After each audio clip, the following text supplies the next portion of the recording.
The whole tension that humanity is developing throughout its history, I would say, is the tension between the notion of the individual and the notion of the collective. If you completely go with the freedom of the individual, society will break apart. There will be no fabric of society. Community will not happen. If you raise the collective and delete the individual, then you're going to have upheaval and social unrest, and people will be bitter and oppressed. And that ties into the very problem that we have in our perception of reality, that I think I'm separate from the whole.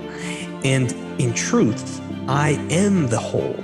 So in a corrected perception of reality, the individual and the whole are no longer in conflict, and every individual will see their unique singular realization of their self in the contribution to the whole.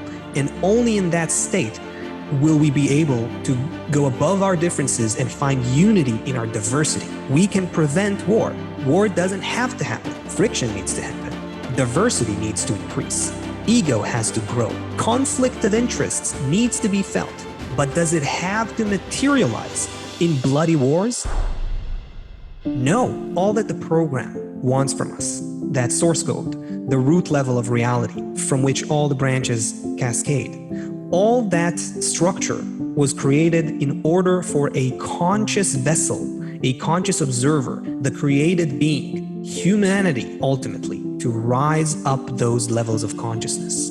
Now, what does it mean to rise? Rising towards the roots means feeling that we are one. That's the one thing that we are lacking in order to avert war, avert conflict, deal with our individual differences, diversity, and differences of views and opinions and whatever it is in a productive manner without killing each other.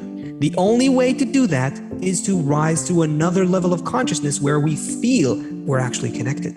So, what do we need to do to climb up? Start working on that collective consciousness.